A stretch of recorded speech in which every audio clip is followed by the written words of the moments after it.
Mr. President,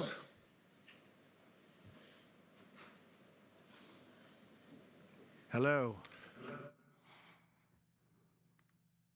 what great honor,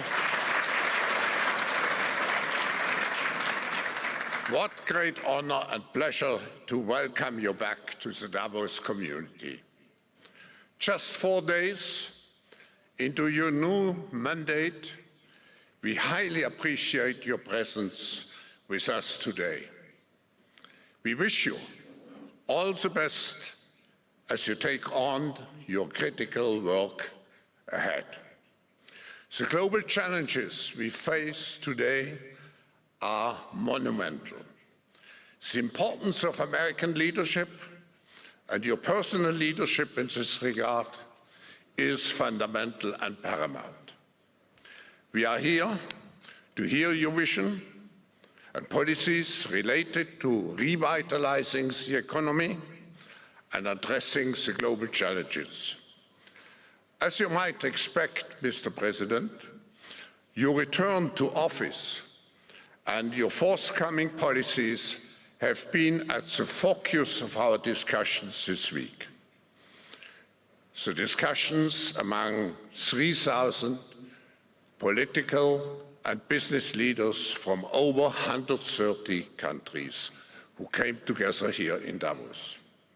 We look forward to hearing first from you and then to the follow-up discussion with business leaders, moderated by my colleague, Børge Brende. Ladies and gentlemen, the President of the United States, Donald J. Trump.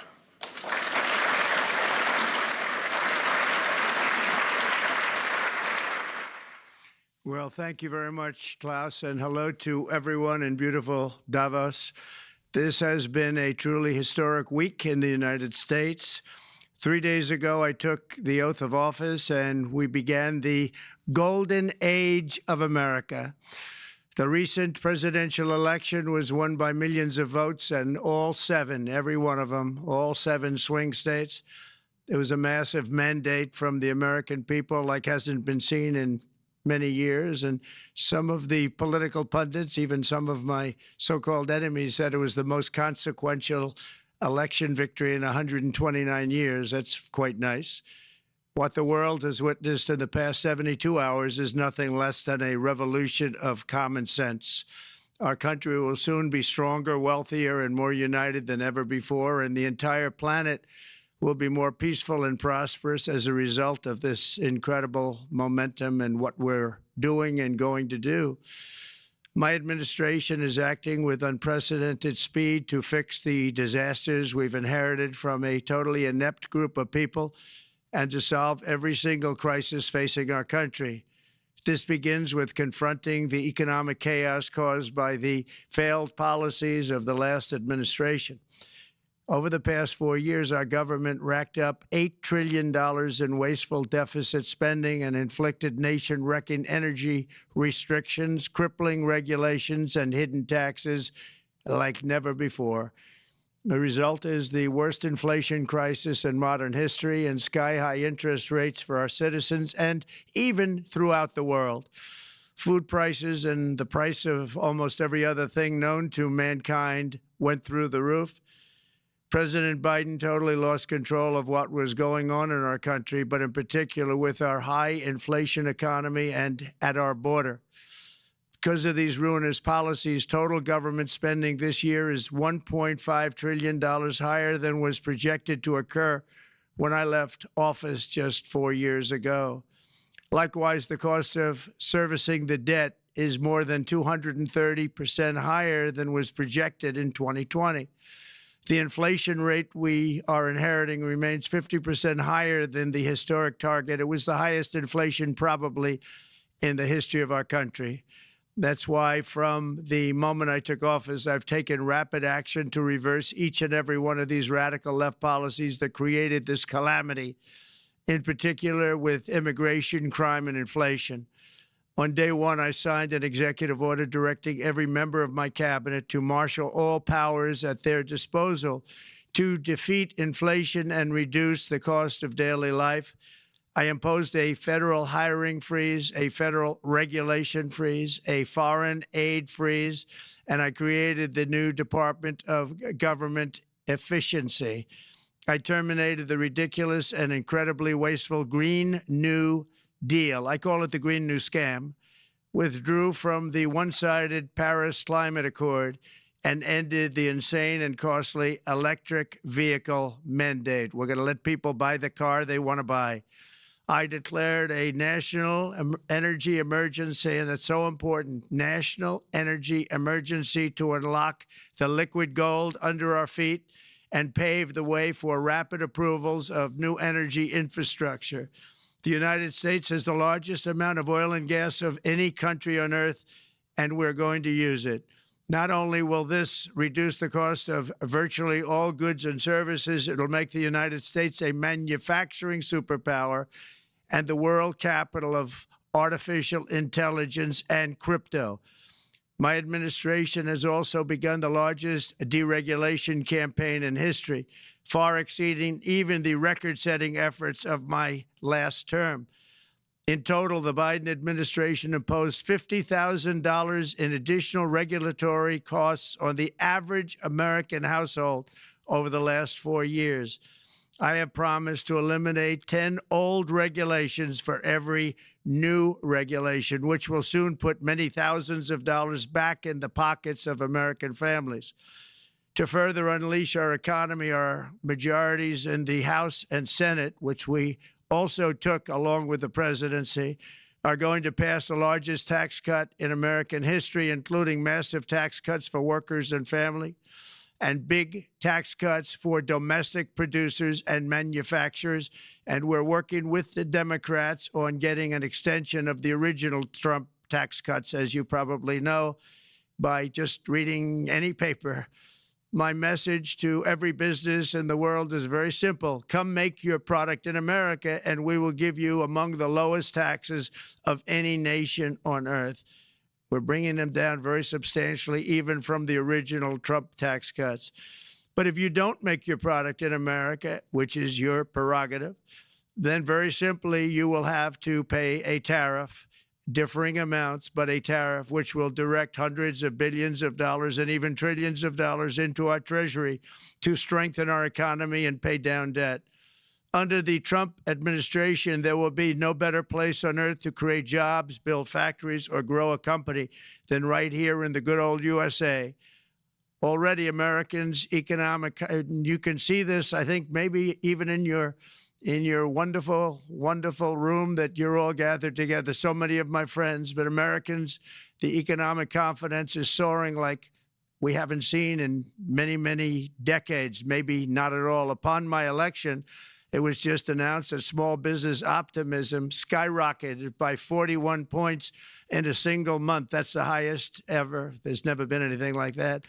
SoftBank has announced between a $100 and $200 billion investment in the U.S. economy because of the election result. And just 2 days ago, Oracle, SoftBank, and OpenAI announced a $500 billion investment in AI infrastructure.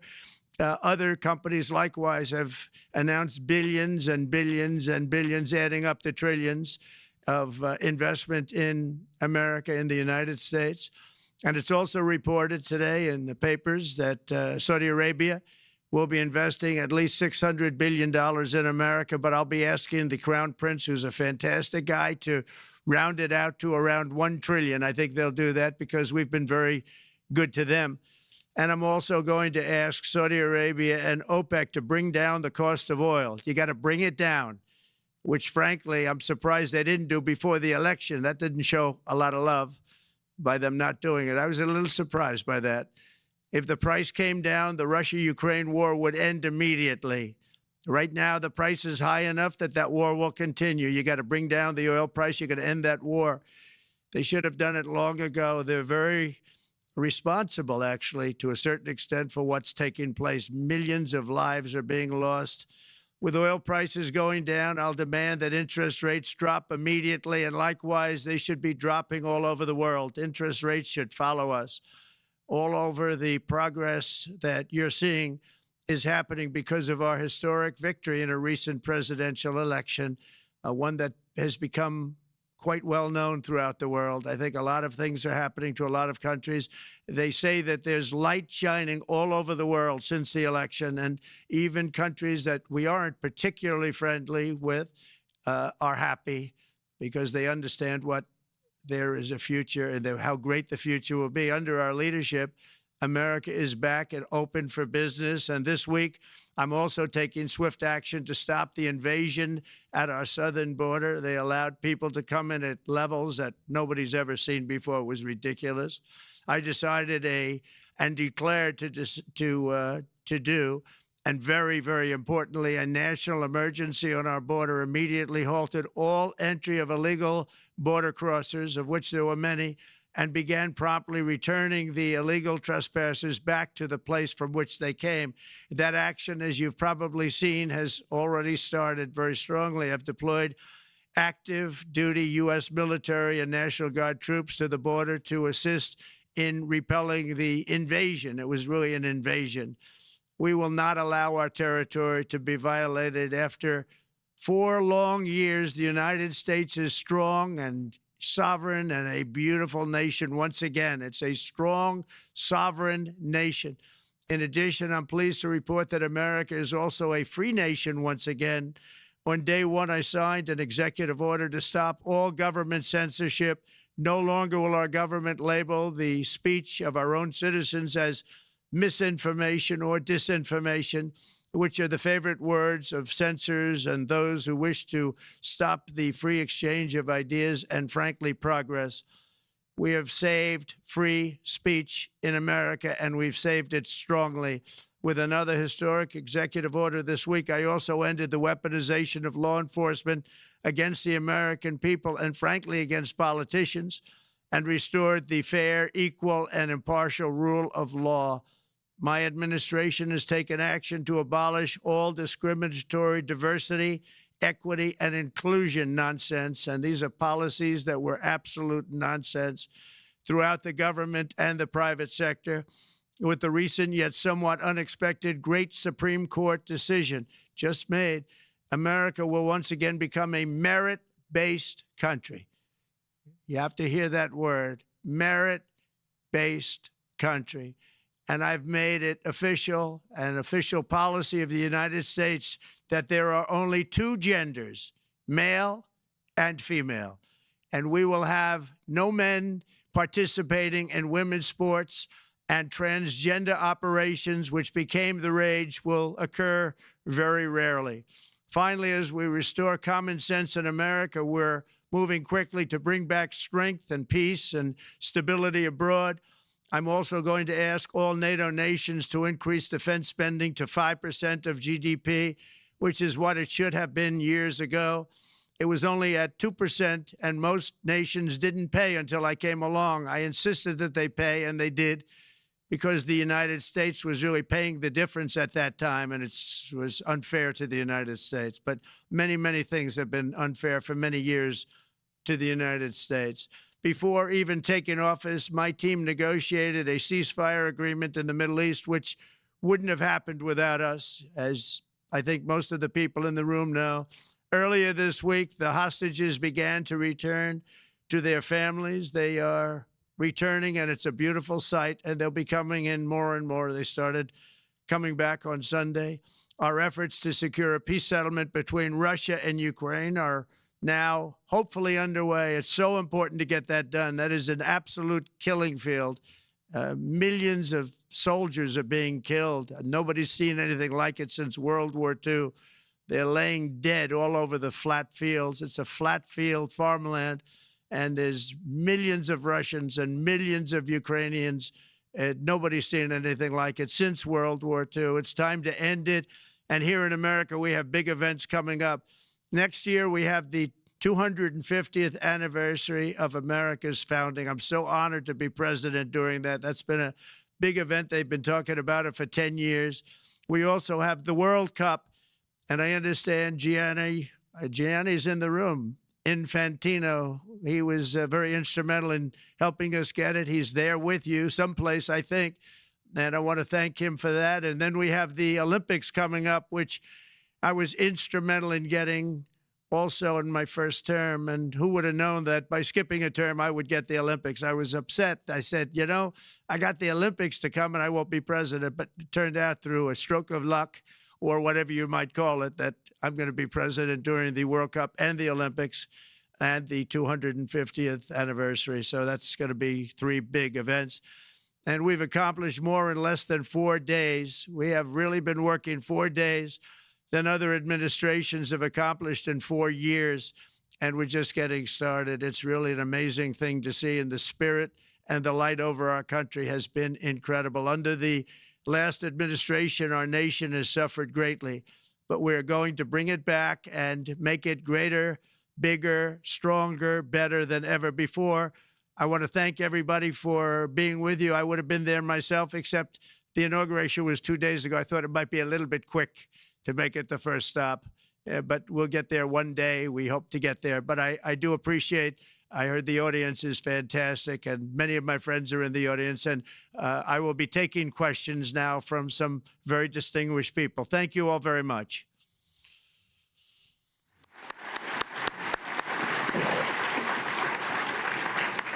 Thank you. Thank you very much, Mr. President, for that very powerful speech. And I think you could hear the applause all the way from Davos to the White House. But next year it will be even better, because then you can get the applause here in Davos. So we wish you welcome to our village next year. We hope to see you. Thank you very much. So we also know, Mr. President, that you open up for interaction here. We have a great panel with some of the most distinguished business people in the world. Let me start with someone that you know really well, that I think is almost a neighbor of you in Florida. Mr. Steve Schwarzman, Chairman, CEO, and co-founder of Blackstone Group. So, Steve, floor is yours. Well, Mr. President, hello, Steve. I'm sure the Crown Prince of Saudi Arabia will be really glad you gave this speech today. I hope so. You've had the busiest 4 days that anybody can imagine, and congratulations for that. My question is about some of the things I've observed here at Davos. It's a terrific forum. I've met lots of people, as usual. I think I've been here 30 years. And a lot of the European business people have expressed enormous frustration with the regulatory regime in the EU. And they attribute slower growth rates here because of numerous factors, but especially because of regulations. And you've taken a completely different approach in this area. And if you could explain the theory of what you're doing, how you're going to do it, and what you expect the outcome to be, I'd appreciate it. Well, thank you very much, and congratulations, Steve. You're a friend of mine, but on a great career. You have had an amazing career, and it continues. I just want to congratulate you. Very inspirational to a lot of people. I want to talk about the EU, because you mentioned specifically that I have also had a lot of friends and leaders of countries. I've gotten to know them all my first term and a little bit during this period of 4 years, and know them well, like them a lot, but they're very frustrated because of the time everything seems to take to get approved, environmental impact statements for things that you shouldn't even have to do that, and many, many other ways that it takes. And I'm going to give you a quick little example. In the private life, my beautiful private life, before I had all these things happening, the world is a little different. I had a nice, simple life. You knew that. But when I had that simple life, I did projects. And I had a big project in Ireland. And it had to get approval on something that would have made it even better. And I got the approval from Ireland in a period of a week. And it was a very, very, very efficient, good approval. And they informed me, though, the problem is you're going to have to get it from the EU, and we think that'll take 5 to 6 years. And I said, you have to be kidding. And this was before politics. And I said, wait a minute, it's not that important. I don't want to go 5 or 6 years, but it would have been a big investment. It would have been nice, and it would have been good for the project. And I sent the people to the EU to see if they could speed it up. And basically, it was a 5 or 6 year wait just to get a simple approval that Ireland gave me in a period of literally not much more than a week.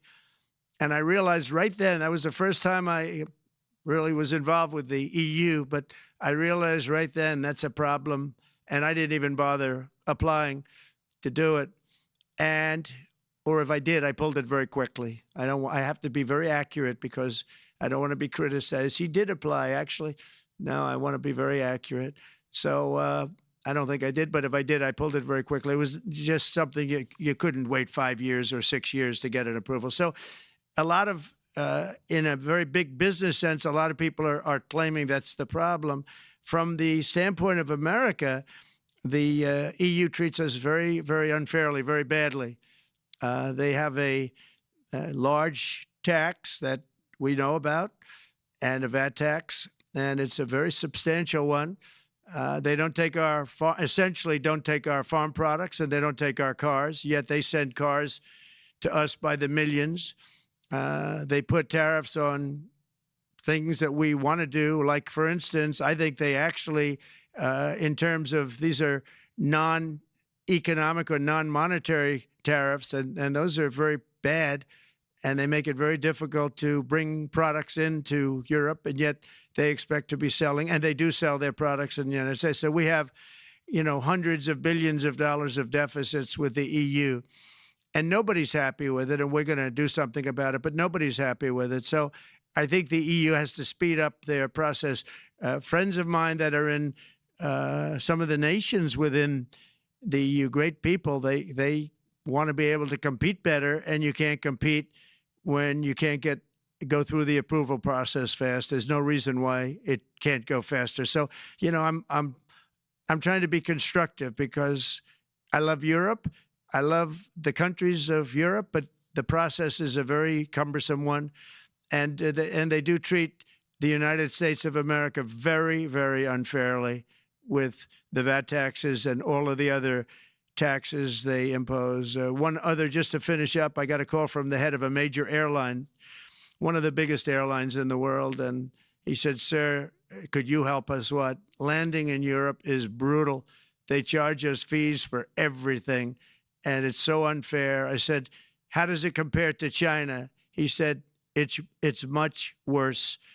And the other thing, as you know, they took court cases with Apple, and they supposedly won a case that most people didn't think was much of a case. They won 15 or 16 billion from Apple. They won billions from Google. I think they're after Facebook for billions and billions. These are American companies. Whether you like them or not, they're American companies, and they shouldn't be doing that. And that's, as far as I'm concerned, it's a form of taxation. So we have some very big complaints with the EU. Thank you. Thank you very much, Mr. President. We'll now go to one of your friends in the EU, Patrick Pouyanné. He's the chairman CEO of Total Energies.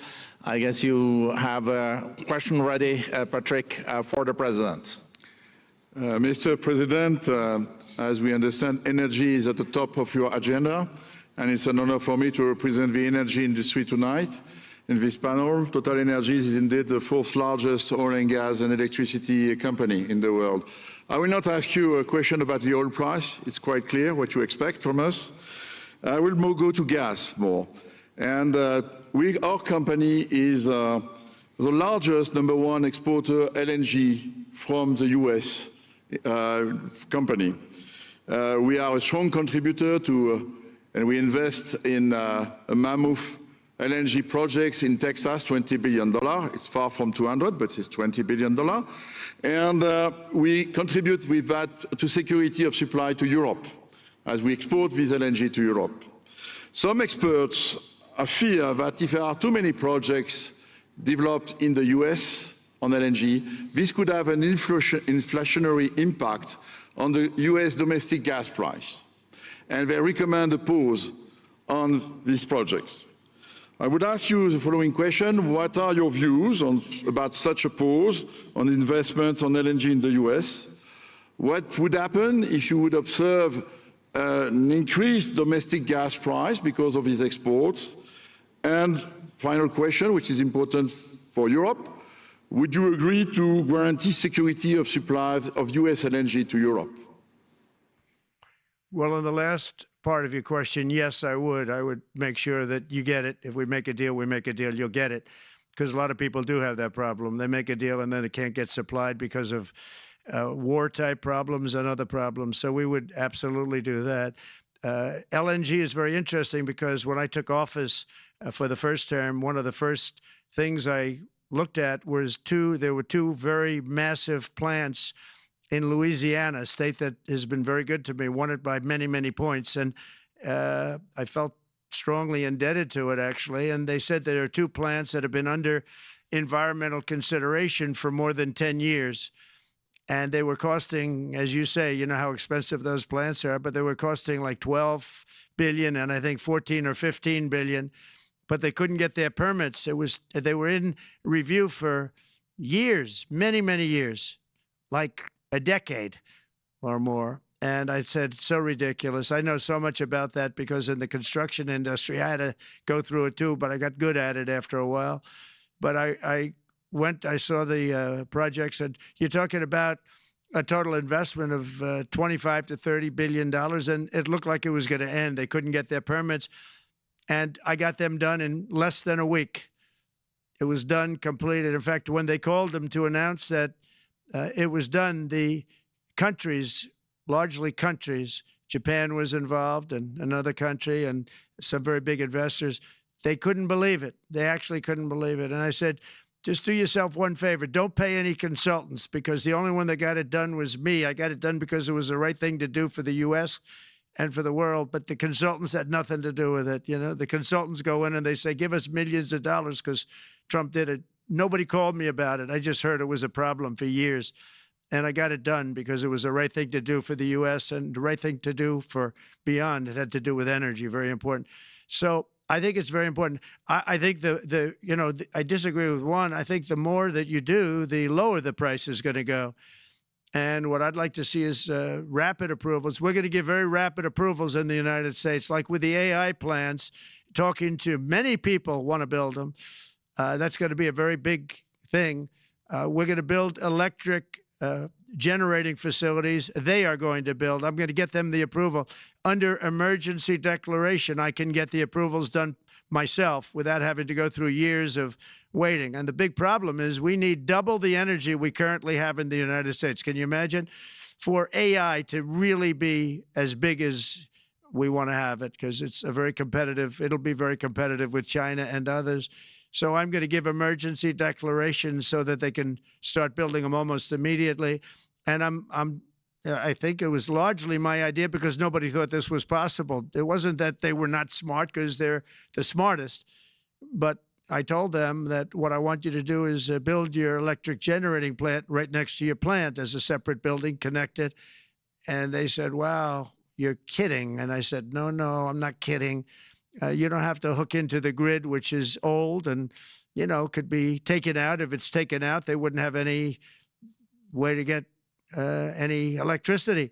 So we are going to allow them to go on a very rapid basis to build their plant, build the electric generating plant. They can fuel it with anything they want, and they may have coal as a backup, good, clean coal. If there were a problem with a pipe coming in, as an example, you're going with gas, oil or gas, and a pipe gets blown up or for some reason doesn't work, there are some companies in the U.S. that have coal sitting right by the plant so that if there's an emergency, they can go to that short-term basis and use our very clean coal. So that's something else that a lot of people didn't even know about. But nothing can destroy coal, not the weather, not a bomb, nothing. It might make it a little smaller, might make it a little different shape, but coal is very strong as a backup. It's a great backup to have that facility, and it wouldn't cost much more money. And we have more coal than anybody. We also have more oil and gas than anybody. So we're going to make it so that the plants will have their own electric generating facilities attached right to their plant. They don't have to worry about a utility. They don't have to worry about anything. And we're going to get very rapid approvals. Thank you. Thank you so much, Mr. President. We'll now go to another CEO that you know very well, Brian Moynihan, the CEO and Chair of Bank of America. Good afternoon, Mr. President, and congratulations, and obviously an eventful week for you and your family. If you remember 5 years ago, you came here and we walked among 150 CEOs from all over the world, and you engaged with them about your policies and your procedures. This year, you're not here, and yet this week was eventful from the orders that you mentioned earlier, literally a wave of orders coming out on immigration, on trade, and many other matters. And so, as a representative of the United States here, we got a lot of questions about what does all this mean and how would the president square this with his clear focus on growth, prosperity, market growth, stock market growth, a good bond market, and bringing down prices. So how do you think about the impact of all these orders and how fast they come out, and how you're going to balance them with that scorecard of being successful in both continuing GDP growth, bringing down inflation, and also having a good stock price appreciation for the American citizen? Well, I think it's going to actually bring down inflation. It's going to bring up jobs. We're going to have a lot of jobs. We're going to have a lot of companies moving in. You know, Brian, we're at 21%. It was at 40%, and I got it down to 21%, the corporate tax. And it was actually, if you look at state and city, it was in many cases much higher than 40%. I got it down to 21%. And now we're going to bring it down from 21 to 15% if, there's a big if you make your product in the U.S. So we're going to have the lowest, just about the lowest rate. It'll be, the 21 is on the low side worldwide. The 15 is about as low as it gets. And by far the lowest of a large country, a large, you know, rich, powerful country, by far, not even a contest. So we're going to bring it down to 15% if you make your product in the USA. So that's going to create a tremendous buzz. We're also probably going back to the one-year deduction where we deduct, you know, we did that originally, and that was amazing what the impact that had, the one-year deduction, which built up over a period of time, and then it expires. But we're going to go back to that when we do the renewal of the Trump tax plan. We have to get Democrats to approve it. But, you know, if the Democrats didn't approve it, I don't know how they can survive with about a 45% tax increase, because that's what it would be. And so I think they're going to be. We've been working along with them pretty well. I think it's very hard for a political group to say, let's charge people 45% more. So I think we're in good shape. But we're actually doing a reduction for business and small businesses where you're going to bring it down to 15%, which is really something. And by the way, speaking of you, and you've done a fantastic job, but I hope you start opening your bank to conservatives, because many conservatives complain that the banks are not allowing them to do business within the bank, and that included a place called Bank of America. They don't take conservative business. And I don't know if the regulators mandated that because of Biden or what, but you and Jamie and everybody, I hope you're going to open your banks to conservatives, because what you're doing is wrong. Mr. President, I'll say that your friend Gianni said hello, told me to tell you hello, and we look forward to sponsoring the World Cup when it comes, both this summer for the club and next year. So thank you for getting that for the United States. Thank you very much, Brian. Thank you, Mr. President. We'll now go to Anna Butin. She's the Executive Chairman of Banco Santander, one of the big European banks, and also in the U.S. So, Anna. Mr. President, congratulations on a historic victory. Thank you. I believe you don't know me as well as my fellow panelists, so a few words. Santander is one of the largest banks in the world by number of customers, 170 million. That's more than my friend Brian or my friend Jamie have. Wow. And those... They fixed the regulation. That's coming, that's coming. That was cheeky. we're a big investor in the United States. We have many million customers, 12,000 employees. We're one of the largest auto lenders. And we recently launched a fully digital bank called Open Bank. We strongly believe banks have a pivotal role in the economy, and we can accelerate growth and help many more customers. That's what we're doing in the United States.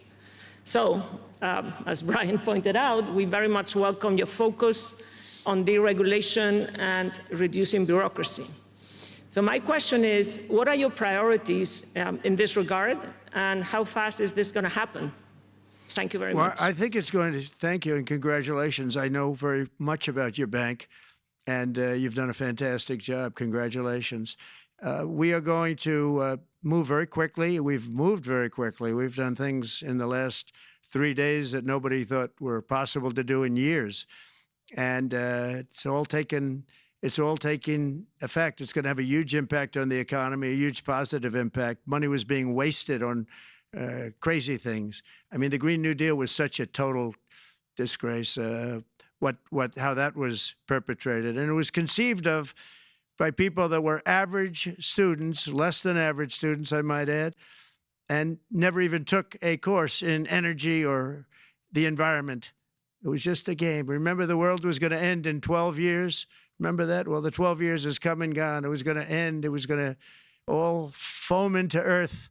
But, you know, the time has come. These people, and they really scared the Democrats large. I can't say the Republicans. The Republicans maybe could have fought harder to stop it, but it's been a tremendous waste of money. You know, during my 4 years, we had the cleanest air, we had the cleanest water, and yet we had the most productive economy in the history of our country. We had the most productive economy. Until COVID came, we had the most productive in the history of our country by far. And actually, you can look worldwide. We were beating everybody from China to everybody else. So, and we think we really now, with what we have learned and all of the other things that have taken place, we think we can even far surpass that, actually far, far surpass it. But we do, one thing we're going to be demanding is we're going to be demanding respect from other nations. Canada, we have a tremendous deficit with Canada. We're not going to have that anymore. We can't do it. I don't know if it's good for them. As you probably know, I say you can always become a state. And if you're a state, we won't have a deficit. We won't have to tariff you, et cetera, et cetera. But Canada has been very tough to deal with over the years, and it's not fair that we should have a $200 billion or $250 billion deficit. We don't need them to make our cars, and they make a lot of them. We don't need their lumber because we have our own forests, et cetera, et cetera. We don't need their oil and gas. We have more than anybody. So, you know, just as an example, with Mexico, we're dealing with Mexico, I think, very well. And we're just, you know, we just want to be treated fairly with other nations because there's hardly a nation in the world, and I blame this on us, and I blame it on politicians that, for some reason, probably mostly it's stupidity, but you could also say other reasons, but mostly stupidity. They've allowed other nations to take advantage of the U.S., and we can't allow that to happen anymore. You know, we have debt. It's a very small debt when you compare it to value, the value of the assets that we have, but we don't want to do that. We want to just have debt be obliterated, and we'll be able to do that fairly rapidly. And a lot of good things are going to happen. And honestly, good things are going to happen for the world, and good things are going to happen for the people that are dealing with us, allies and beyond allies. One thing very important, I really would like to be able to meet with President Putin soon and get that war ended. And that's not from the standpoint of economy or anything else. It's from the standpoint of millions of lives are being wasted. Beautiful young people are being shot in the battlefield. You know, the bullet, very flat land, as I said, and the bullet goes, there's no hiding. And a bullet, the only thing going to stop the bullet is a human body. And you have to see, I've seen pictures of what's taken place. It's a carnage, and we really have to stop that war. That war is horrible. And I'm not talking economy. I'm not talking economics. I'm not talking about natural resource. I'm just talking about There's so many young people being killed in this war, and that's not including the people that have been killed as the cities are being, knocked down building by building. So we really should get that stopped. Likewise, in the Middle East, I think we've made a lot of progress in the Middle East, and I think that's gonna come along pretty well. Thank you very much. Thank you, Mr. President. We know that the most consequential relationship in the world is between the U.S. and China. U.S. 28% of the global economy, China close to 20. That's almost half of the global GDP. And we know that you called President Xi Jinping last Friday. We heard that you had a good discussion. How do you see the relationship between the U.S. and China in the next 4 years under your leadership? He called me, but I see it very good. I think that we're going to have a very good relationship. All we want is fairness. We just want a level playing field. We don't want to take advantage. We've been having massive deficits with China. Biden allowed it to get out of hand. He's $1.1 trillion deficit. It's ridiculous. And it's just an unfair relationship. And we have to make it just fair. We don't have to make it phenomenal. We have to make it a fair relationship. Right now, it's not a fair relationship. The deficit is massive, as it is with other countries, a lot of Asian countries, actually. But we have deficits that are very big, and we can't keep doing that. So we're not going to keep doing that. But I like President Xi very much. I've always liked him. We always had a very good relationship. It was very strained with COVID coming out of Wuhan. Obviously, that strained it. I'm sure it strained it with a lot of people, but that strained our relationship. But we always had a great relationship, I would say, and we look forward to doing very well with China and getting along with China. Hopefully, China can help us stop the war with, in particular, Russia, Ukraine. They have a great deal of power over that situation, and we'll work with them. And I mentioned that during our phone conversation with President Xi. And hopefully we could work together and get that stopped.